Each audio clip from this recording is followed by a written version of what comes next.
Sultan 1. Selim. Aydan. Aydan. Ben dersleri yapmışım. Zehra. Tapdın, tamadın. Zeynep. Ben.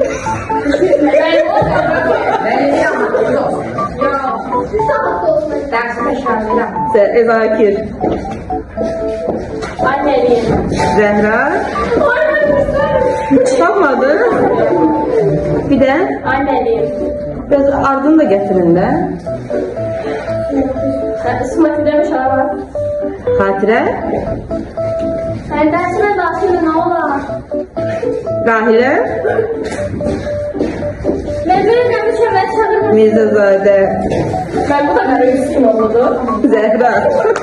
Herkesler olmaz. Zerna. Benim de çalmışım. Gülsüm. Ben bilemediğim yerde çağırdım. Fuat. Umut ben. Fatih. Ben derslerim. Aydan. Benim. Yo, sen bir de. Harry.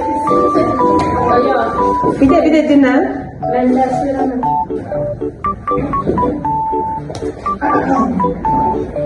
Mehdiyeva. Ben yazdım. Olur. Yazdım. Kara yüksek. Başka düşmedim. Nigar. Süphan. Aysel. Akıcı söyledim şunu. Selman. Kanuni Sultan Süleyman. Ferit. Ben siz olmasam. Hüseyna. İzledim. Necə?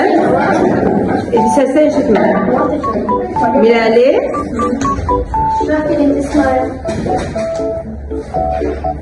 Bir də. Şuraf 1. İsmail. Pəri. Merhabalar Esra. Bir də. Merhabalar Esra.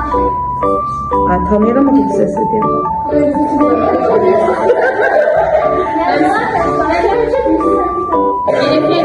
Ayşə. Ayşə aşkı niyə teşekkür? Ben size Mehin tanıyıram.